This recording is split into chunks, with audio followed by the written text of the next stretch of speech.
तो सबसे पहले हम उस 4 हिस्सों वाले ब्लूप्रिंट को समझेंगे जो इन कहानियों को एक आकार देता है और देखने वालों को शुरू से अंत तक अपने साथ बांधे रखता है। यह है वो पूरा ढांचा। सबसे पहले आता है हुक, जो हमारा ध्यान खींचता है। फिर आता है संदर्भ, जो कहानी की जमीन तैयार करता है। इसके बाद मुख्य भाग में सारी जानकारी को आसान बनाया जाता है और आखिर में अंत कुछ ऐसा होता है जो हमें अगले एपिसोड के लिए वापस खींच लाता है। तो पहला कदम है हुक, और ये सिर्फ एक इंट्रोडक्शन नहीं है।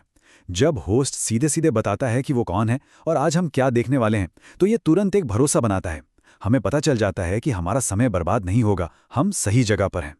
सीधे कहानी की मुख्य घटना पर कूदने से पहले थोड़ा पीछे जाकर ये बताना बहुत जरूरी है कि आखिर ये सब हो क्यों रहा है। जैसे फ्रांस फर्डिनेंड की हत्या के बारे में बताने से पहले ये समझाना कि वो इतने नापसंद क्यों किए जाते थे।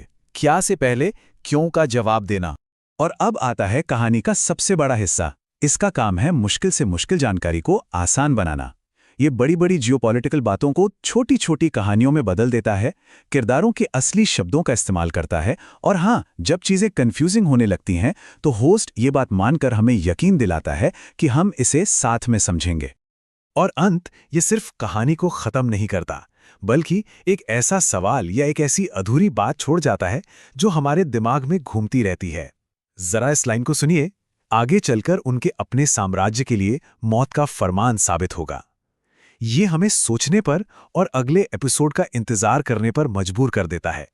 ठीक है, तो ढांचा तो तैयार है, लेकिन एक कंकाल में जान कौन डालता है? वो है आवाज, कहानी कहने का अंदाज। अब हम ये देखेंगे कि कैसे सही शब्दों का इस्तेमाल सूखे सूखे तथ्यों को एक जबरदस्त कहानी में बदल देता है। देखिए, ये स्लाइड पूरी कहानी बयां कर देती है। एक तरफ है पुरानी किताबों वाली भारी भरकम भाषा और दूसरी तरफ है आज का आधुनिक दिलचस्प अंदाज। फर्क सिर्फ जानकारी देने का नहीं, बल्कि उसे महसूस कराने का है। इस लाइन को देखिए, कितनी सीधी सरल भाषा है जिसे कोई भी तुरंत समझ सकता है। मुश्किल राजनीतिक हालात को ऐसे बताया गया है जैसे कोई दोस्त हमें कोई बात बता रहा हो। इससे पूरी घटना बहुत असली लगने लगती है। ये एक और बढ़िया उदाहरण है। ऐसी आम बोलचाल की भाषा का इस्तेमाल करने से इतिहास के वो बड़े बड़े नाम सिर्फ नाम नहीं रह जाते, बल्कि असल इंसान लगने लगते हैं जिनके बीच असली रिश्ते थे। और यहाँ देखिए कैसे आम बोलचाल की भाषा से पूरे पूरे देशों की सोच को दिखाया जा रहा है। इससे बड़ी बड़ी पॉलिटिकल बातें भी पर्सनल लगने लगती हैं, जैसे ये सब हमारे आसपास ही हो रहा हो।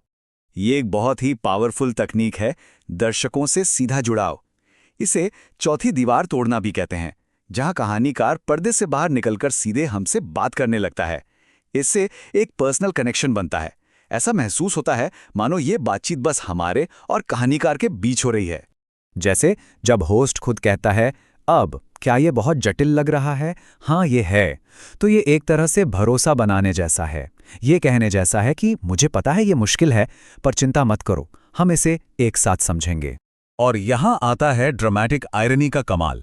ये लाइन इतनी असरदार इसलिए है क्योंकि हमें पता है कि आगे क्या होने वाला है।